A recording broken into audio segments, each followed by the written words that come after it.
Entonces quiero que busquen en sus Biblias, vamos a continuar con la palabra del Señor en el Sermón del Monte. Y hoy es algo muy especial porque hoy vamos a estudiar sobre de qué va el Sermón del Monte, cuál es el punto principal en estos versículos que vamos a ver, en estos 6 versículos que vamos a leer, o que ya mi hermano Rogelio leyó al principio del devocional. Es como los últimos, que son como 2 ilustraciones, resumen el punto de lo que Jesús quiere hablar en el capítulo 5, en el capítulo 6 y en el capítulo 7 del libro de Mateo. Entonces yo te voy a invitar a leer una vez más Mateo capítulo 5, versículo del 10 al 16. Y hoy vamos a estar respondiendo algunas preguntas. El mensaje se titula El Dios de conflictos. Pastor, usted me va a hablar de un Dios de conflictos. Yo que llevo en conflicto toda la semana y llego el domingo y también me va a hablar de conflicto. ¿Será Dios un Dios de conflicto? Vamos a través de estos pasajes, entender qué es lo que quiero enseñarles hoy, en esta mañana. Voy a estar leyendo en Nueva Versión Internacional. Dice así la palabra del Señor. Dichosos los perseguidos por causa de la justicia, porque el reino de los cielos les pertenece.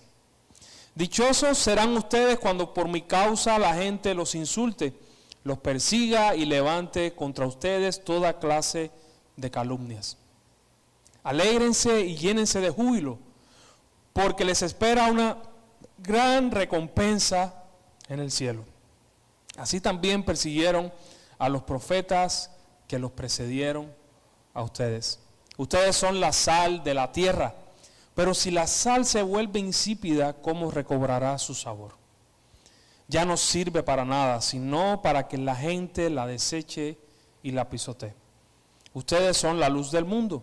Una ciudad en lo alto de una colina no puede esconderse, ni se enciende una lámpara para cubrirla con un cajón. Por el contrario, se pone en la repisa para que alumbre a todos los que están en la casa. Hagan brillar su luz delante de todos, para que ellos puedan ver las buenas obras de ustedes y alaben al Padre que está en los cielos. Comenzando el versículo 10, es la última de las bienaventuranzas. El domingo pasado llegamos hasta el versículo 9, no tocamos esta, porque esta es una bienaventuranza especial. Es una bienaventuranza especial porque no sé si lo notaron, pero su promesa es la misma que la primera bienaventuranza. La primera decía, bienaventurados o dichosos los que son pobres en espíritus, porque de ellos es el reino de los cielos. Jesús termina diciendo en esta, dichosos los que van o los que padecen persecución, porque de ellos es el reino de los cielos también. Entonces es como un paréntesis. Abrió el paréntesis con una bienaventuranza y termina esa sección con una aventuranza prometiendo lo mismo. ¿Qué cosa es el reino de los cielos? Es lo primero que quiero señalar hoy. El reino de los cielos no es donde Dios gobierna, hermano. Porque Dios gobierna en todo lugar. Dios tiene el control sobre todas las cosas y no hay nada debajo del cielo ni en la tierra. No hay nadie que no lo obedezca. Había un teólogo, o existió un teólogo del Antiguo Testamento, que él dijo, Dios hace lo que Él quiere y no hay nadie que detenga su mano y nadie que diga qué hace. Ese teólogo se llamaba el rey Nabucodonosor de Babilonia. Uno que no era israelita, pero cuando su corazón se enorgulleció, de pronto Dios le envió locura, estuvo 7 años locos y cuando Dios le devolvió la razón, ese rey que no era israelita adoró a Dios y dijo, es verdad que Dios es sobre todos los reyes, sobre todas las cosas, no hay nadie que detenga su mano, no hay nadie que resista su poder. Entonces Dios gobierna sobre todo. ¿A qué se refiere la Biblia cuando dice el reino de los cielos? ¿A qué se refiere Jesús cuando comenzó su ministerio y decía, el reino de los cielos se ha acercado, arrepiéntanse y crean en el Evangelio? El reino de los cielos, cuando se menciona así de esa manera en la Biblia, es el lugar o es la esfera donde el reinado de Dios se recibe con alegría. donde el reinado de Dios se recibe con gozo. Por ejemplo, ahorita estamos en el reino de los cielos, estamos en un lugar donde el Señor reina, pero nosotros aceptamos su reinado con gozo, con ánimo, con alegría, y nos sometemos alegremente a ese reinado. Quiero decirte algo, o estás en el reino de los cielos o estás en el reino de las tinieblas. No hay un término medio, no puedes estar en dos lugares al mismo tiempo. O estás con Cristo o estás sin Cristo. Entonces el reino de los cielos es de los que padecen persecución por causa de Jesús. Esto no es una persecución o no es un conflicto porque hacemos cosas malas y nos persiguen por hacer cosas malas.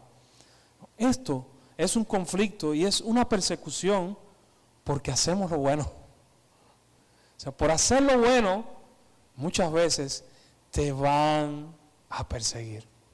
Y a lo mejor aquí no vemos persecución. A lo mejor aquí no ves nada. Tú dices, pero ¿de qué tú estás hablando, pastor? ¿Saben? Puede venir de una manera intensa.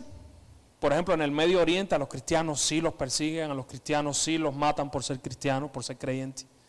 De hecho, hay una canción, no sé si la han oído, es antigua ya, dice, he decidido seguir a Cristo, no vuelvo atrás, no vuelvo atrás. ¿La han escuchado? Esa canción fue de una persona, no sé si fue en la India o en otro país, no recuerdo en dónde fue, que se entregó a Cristo con su familia. Y el rey de la tribu lo trajo con su familia y le dijo, niega a ese Dios en el que tú has creído o vamos a matar a tu familia. Dice, no lo voy a negar. Lo primero que hicieron fue matar a su esposa. Y ese hombre le dijo, he decidido seguir a Cristo, no vuelvo atrás. Y luego mataron a su hijo. Le dijeron, niega a Cristo o matamos a tu hijo. Dice, yo he decidido confiar en mi Señor, la cruz delante y el mundo atrás. Y cada estrofa de esa canción es basada en una frase que ese hombre dijo. Y ese hombre al final, cuando iban a matar a sus hijos y a su esposa, le decía, oye, ahorita nos vemos. Yo voy detrás, no se preocupe, yo voy detrás. Entonces, a lo mejor nosotros no vemos eso aquí en Hermosillo, ni en esta parte del mundo, pero sí hay una persecución contra el cristianismo. Y saben, aquí no vemos eso, pero también hay persecución con las ideas o por las ideas, por la forma de pensar. Mis hermanos, la persecución no es más que una colisión entre dos sistemas de valores distintos. ¿Recuerdan el domingo pasado que les decía que hay dos ideas que están compitiendo? O somos dichosos a la manera de Dios o somos dichosos a la manera del mundo. O somos dichosos cuando somos pobres en espíritu y dependientes en espíritu y necesitamos de Dios. Eso es lo que dice Dios. O le creemos al mundo y somos dichosos cuando somos autosuficientes y podemos valernos por nosotros mismos. Una de las dos ideas está equivocada. Y cuando nosotros decidimos creerle a Cristo y comenzar a vivir una vida que a Cristo le agrade, son dos sistemas de valores irreconciliables. Y en algún momento, hermano, en algún momento te vas a sentir asediado.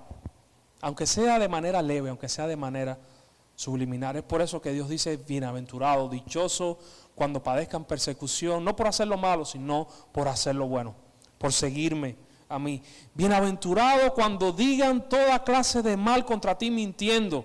Bienaventurado cuando se burlen de ti. ¿Quién se siente bienaventurado cuando se estén burlando de uno? A lo mejor aquí sí, pero en Cuba cuando se burlan de uno, por lo menos a veces cuando se burlaban de mí, tenía que pedirle perdón al Señor porque veía a la persona y tenía deseos de, sinceramente, que no existiera. Pero Jesús te está diciendo, oye, bienaventurado cuando se burlen de ti, cuando digan de ti toda clase de mal contra ti mintiendo. Bienaventurado eres, alégrate y llénate de júbilo, porque te espera una gran recompensa en el reino de los cielos. Así también, versículo 12 dice, así también persiguieron a los profetas que le precedieron. O sea, así también persiguieron a las personas que Dios envió y hablaron la verdad, y como hablaron la verdad, el mundo no los resistió y los persiguieron. De hecho, mis hermanos, te voy a decir algo. No debería sorprendernos que haya oposición contra nosotros, o oposición contra nuestras ideas. No debería sorprendernos. Debería preocuparnos cuando no sea así. Como cristianos debería preocuparnos cuando no sea así. Escuchen lo que dice la palabra del Señor. El versículo 12 de ese capítulo dice: así también persiguieron a los profetas que los precedieron. Pero la versión de Lucas, hablando sobre esto mismo, dice: ay de ustedes cuando todos los elogien. Ay de ustedes cuando todos los elogien. Dense cuenta de que los antepasados de esta gente trataron también así a los falsos profetas. Así que dense cuenta. Saben, nosotros, o yo no quiero ser desagradable para nadie. No quiero. Yo quiero dar mi mejor versión de mí. Pero mi mejor versión de mí incluye no claudicar en mis valores, no claudicar en lo que creo. Y eso muchas veces va a crear fricción. Va a crear fricción. ¿Y por qué, mis hermanos? ¿Por qué va a crear fricción? Quiero que vayan un momento en sus Biblias a Mateo capítulo 10, versículo 34 y 35, o del 34 al 36. O lo pueden leer acá también. Este es Jesús hablando, este no es otra persona, este es Jesús, segunda persona de la Trinidad, Dios encarnado, hablando. Y cada vez que yo leo este pasaje, me sorprende y me da también un poco de temor. Dice así: no piensen que he venido para traer paz a la tierra. ¿Cómo? Si tú eres el príncipe de paz.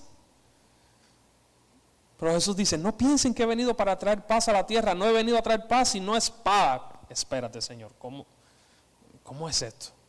Si tú viniste a predicar el evangelio de amor, el evangelio de paz, de reconciliación, ¿cómo me estás diciendo esto?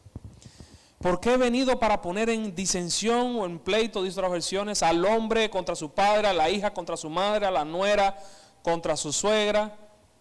Esa la entendemos un poco mejor. Y los enemigos del hombre serán los de su casa. Jesús está diciendo eso. En este capítulo, Jesús elige a sus 12 apóstoles. Jesús les envía a predicar el evangelio y Jesús les dice: miren, ustedes van a ir como lobos entre ovejas, en el versículo 16 del capítulo 10 de Mateo. También Jesús les recuerda la soberanía de Dios. Les dice: miren, no caen 2 gorriones si Dios no lo permite. Y aún hasta tus cabellos están contados. Y a mí se me caen diarios, increíble, pero aún hasta, tiene que hacer una cuenta diaria Dios de mis cabellos, pero aún hasta los cabellos están contados, hermano. Dios tiene el control hasta de eso. Jesús también les recuerda su soberanía en ese sentido y les hace un llamado a no claudicar. Les dice: si ustedes me confiesan delante de Dios, yo les voy a confesar delante de mi Padre. Pero si ustedes me niegan delante de los hombres, yo les voy a negar delante de mi Padre. Y luego les dice esto: yo no he venido a traer paz sino espada. ¿Pero por qué? Les explico. Antes de la caída del hombre, antes de Génesis 3, antes de que Adán y Eva comieran del fruto, Dios estaba en paz, el hombre estaba en armonía total con Dios, sin ningún tipo de problema, se paseaban por el huerto del Edén, andaban sabroso, como diríamos en Cuba. Pero después de Génesis 3, Dios entra en conflicto, mi hermano y mi hermana, con el pecado, y entra en conflicto con los agentes del pecado, porque el pecado lo que hace es separarte de Dios. El pecado lo que hace es hacerte enemigo de Dios. Y Dios entra en conflicto contra el pecado y contra sus agentes. Y la Biblia es la historia del conflicto de Dios y cómo Dios se glorifica a través del conflicto. Y le dice al hombre: hey, yo soy más poderoso que todo. Lo vemos con Faraón, cuando Moisés va delante de Faraón con Aarón su hermano, con la vara, para liberar al pueblo de Egipto. Dios hace que Aarón tira la vara, se convierte en serpiente, Los magos del faraón también tiran sus varas y se convierten en serpientes diciendo, hey, nosotros también tenemos poder. Eso es un truco pequeño. Pero la vara de Aarón se come las dos serpientes de la vara de los magos de faraón.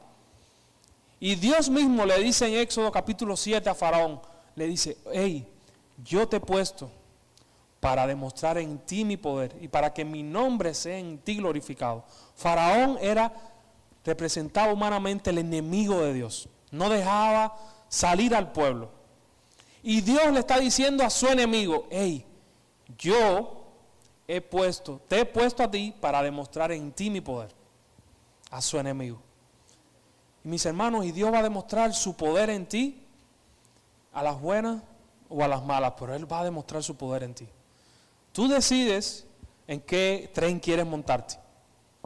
En el tren del camino, en el tren de que estás en la voluntad de Dios, o en el tren en el que Dios te dice, yo te he escogido para manifestar mi poder y me voy a glorificar en ti. ¿Y saben qué? El faraón endurecía su corazón constantemente y Dios le mandaba una plaga peor. Y el faraón no quería arrepentirse y Dios le mandaba una plaga peor.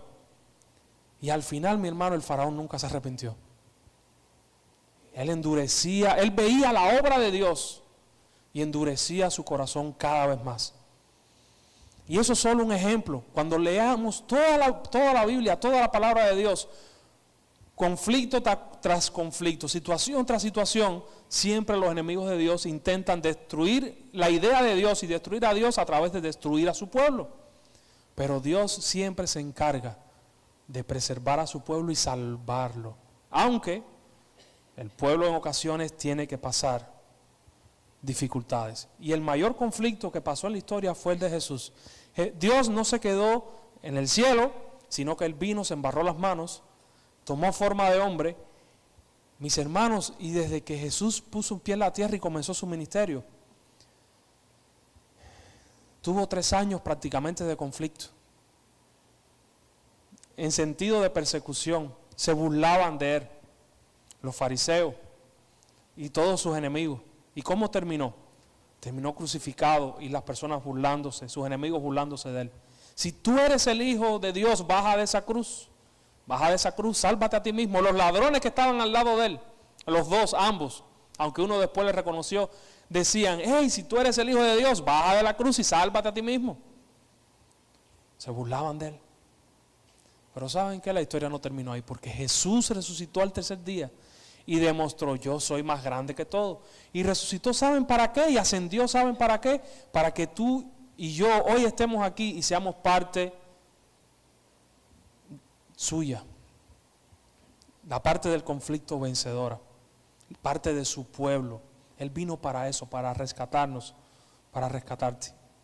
Entonces, cuando Dios interviene en nuestra vida, te voy a decir algo. Hay muchas personas que piensan o te dicen, vamos a la iglesia que todos tus problemas se van a resolver. Mis hermanos,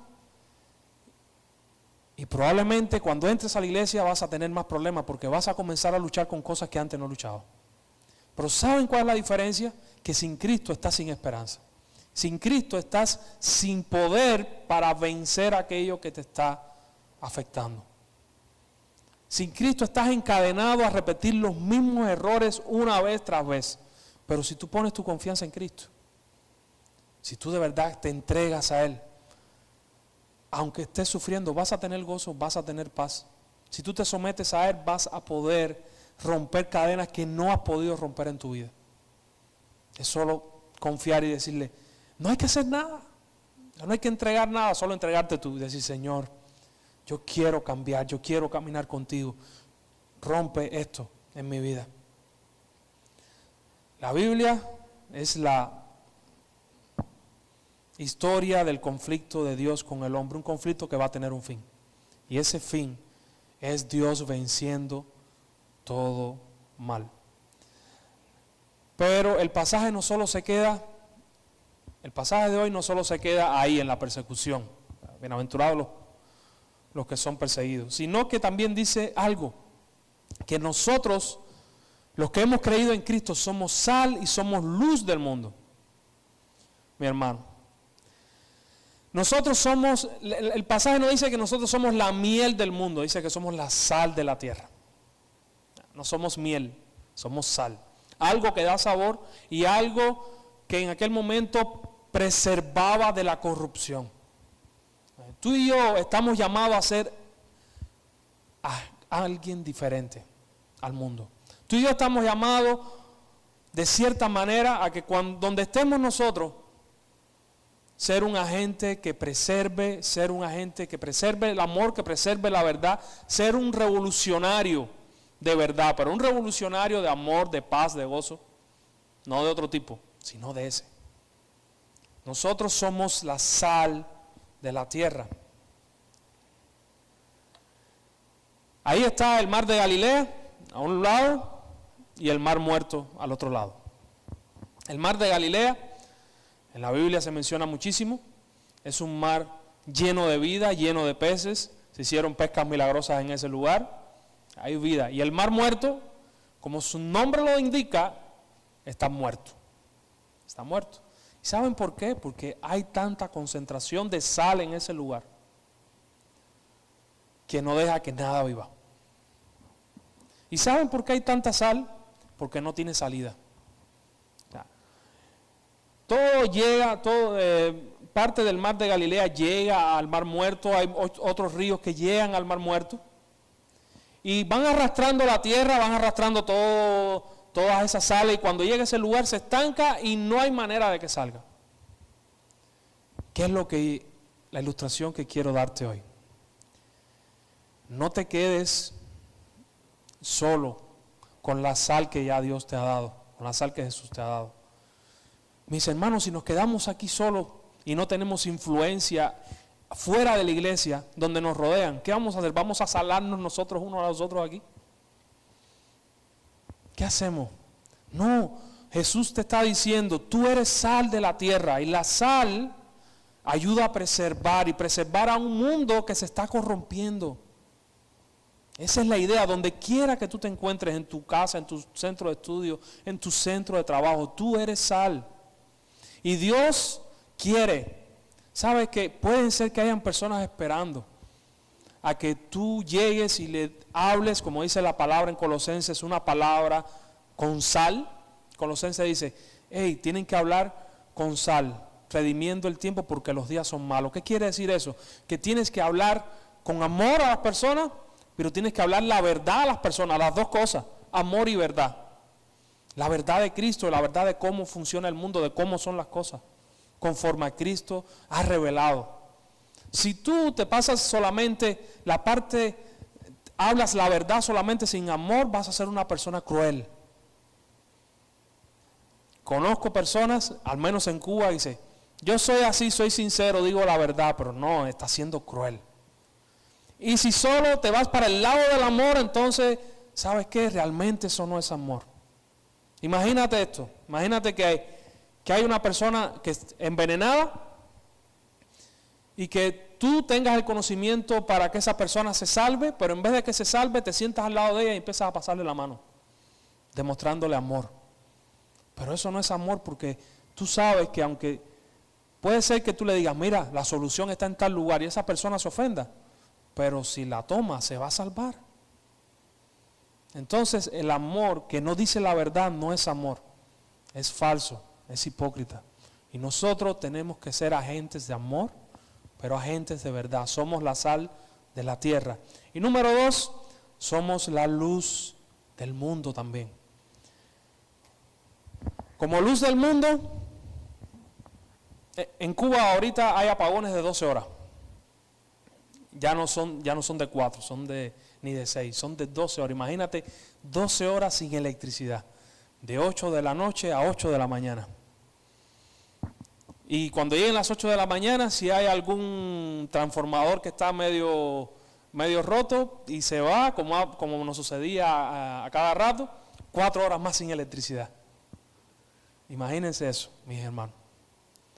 Pero qué alegría da cuando la luz se enciende. De verdad, da una alegría tremenda. Y nosotros somos la luz del mundo. Fíjense que Jesús nos está comparando en un sentido, o nos está dando su trabajo, porque Él en Juan dice, yo soy la luz del mundo. Y aquí Mateo está diciendo, ustedes son la luz del mundo. Y ustedes tienen que iluminar y alumbrar con la luz que yo les doy. Hay personas que están esperando a que tú te les acerques y que tú seas sal y seas luz para ellos, porque lo necesitan. Yo no sé si te ha pasado, pero en ocasiones me han contado testimonios de que hay personas que han ido, han hablado con personas que aparentemente están bien, se están riendo, pero cuando hablan con ellos están diciendo, ¿sabes qué? Estoy destrozado y necesitaba eso que tú me dijiste. Hay personas que están esperando eso. Y es real, mi hermano, decirle que en Cristo hay esperanza. Es verdad y es real.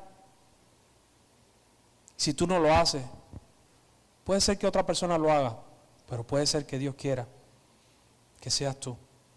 Jesús les dice, oye, una ciudad en lo alto no se esconde. Y en aquel momento en donde Jesús estaba predicando, aproximadamente a 160 kilómetros de donde Jesús estaba enseñando, había una comunidad de personas que se llamaban los esenios, que se hacían llamar los hijos de la luz. Y esas personas hicieron una ciudad en una colina. Y se apartaron del mundo. O sea, el mundo estaba por un lugar y ellos estaban en otro. Se llamaban los hijos de la luz. ¿Y saben qué dijo Jesús en este pasaje? Una ciudad no se esconde en una colina, como ellos estaban haciendo. Sino que una luz no se pone debajo de una silla o de un cajón, sino que la luz se pone arriba en un lugar para que alumbre toda la casa. Así alumbre también sus buenas obras. Mis hermanos, estamos llamados a enseñar la luz de Cristo. Piensa, medita, ¿qué estoy haciendo para enseñarle al mundo, a las personas que necesitan, que hay algo diferente, que hay una luz diferente? Si nosotros somos la luz del mundo, el mundo no tiene luz propia. Y intenta buscar algo que no está encontrando. Pero sabes que tú lo tienes y yo lo tengo. Solo hay que compartirlo. Solo hay que compartirlo. Son las ruinas de la comunidad. Esta señora se llama Corrie ten Boom.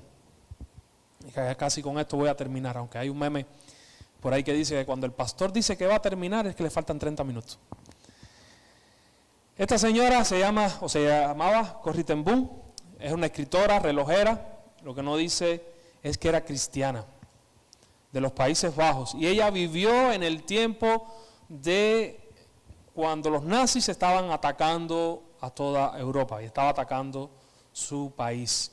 Y ella en su casa decidió esconder judíos que eran perseguidos por los alemanes. Cuando esta mujer llegan los nazis a su casa, encuentran el escondite, los sacan de su casa, golpean a su padre, golpean a toda la familia y los ponen a ellos, aunque eran alemanes, los ponen a ellos, o holandeses, perdón, los ponen a ellos en un campo de concentración.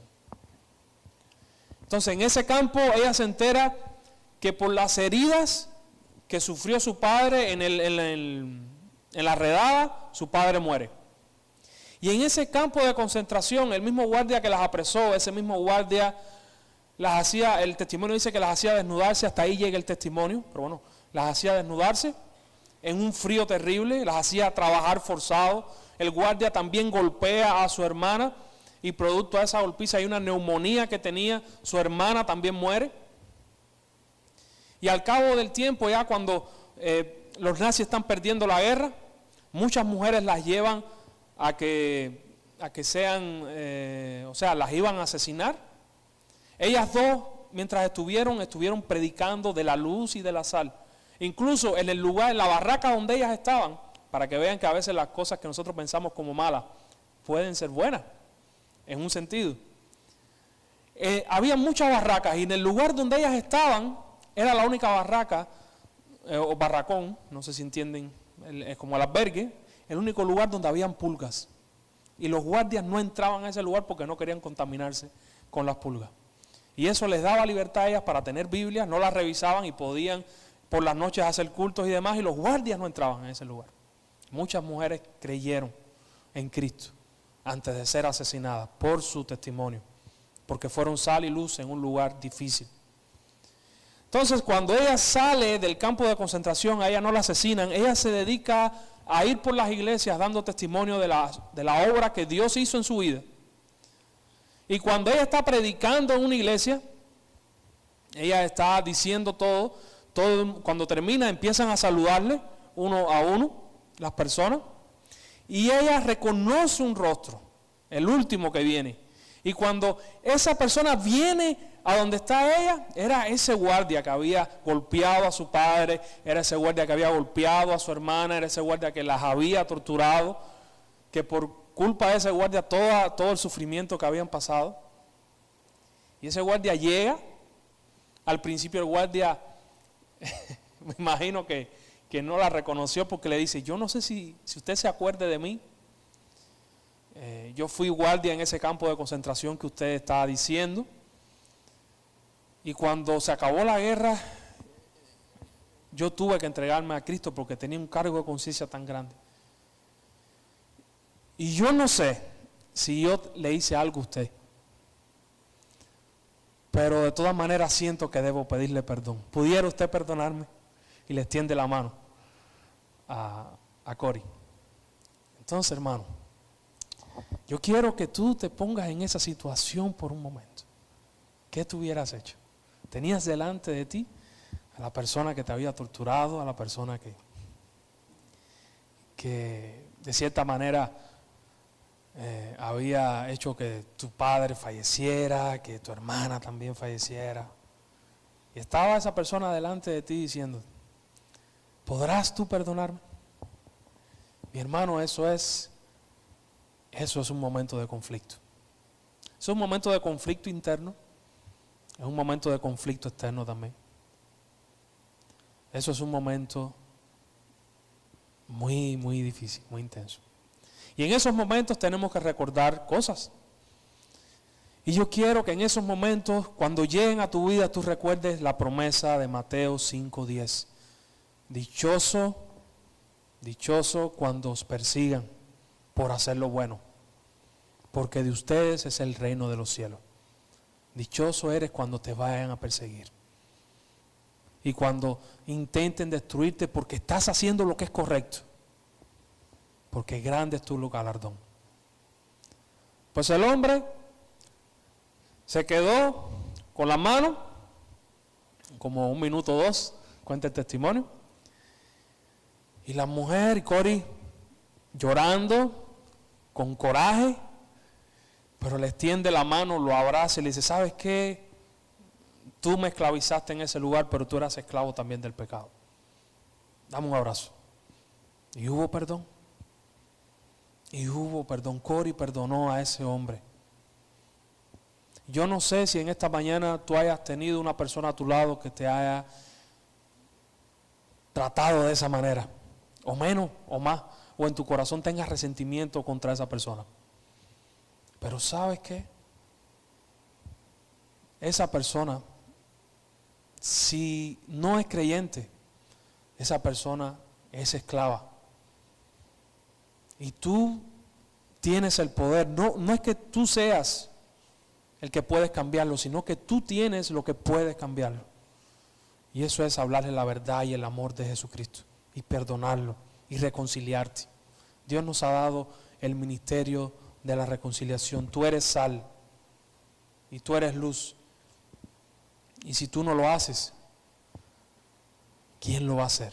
Si tú eres hijo de Dios y Dios te ha llamado a ser diferente, y todo el sermón del monte que vamos a estar viendo es cómo el cristiano es diferente, está llamado a ser diferente, cómo el cristiano está llamado a ser luz y cómo el cristiano está llamado a ser sal. ¿Qué estás haciendo con tu vida? ¿Qué estás haciendo con tu vida? Y también te quiero decir algo, si no eres cristiano, igual la solución es la misma, ir a Cristo. ¿Cómo vamos a Cristo? ¿Cómo vamos a Cristo? Arrepintiéndonos de nuestros pecados. Tú sabes cuáles son tus pecados. Arrepintiéndonos y diciendo, Señor, perdóname, y caminar con Él. Yo quiero seguirte, enséñame a seguirte. ¿Y dónde vas a encontrar cómo seguirle? En la palabra de Dios. Es solo eso. Cristo tiene poder para liberarte. Cristo tiene poder para hacerte mucho más de lo que eres ahora. Y Él quiere hacerlo. Permita a Dios que tú puedas aceptar ese regalo que Dios te está enviando hoy. Hoy es el día de salvación. Hoy es el día en el que tú puedes poner tu confianza en Cristo.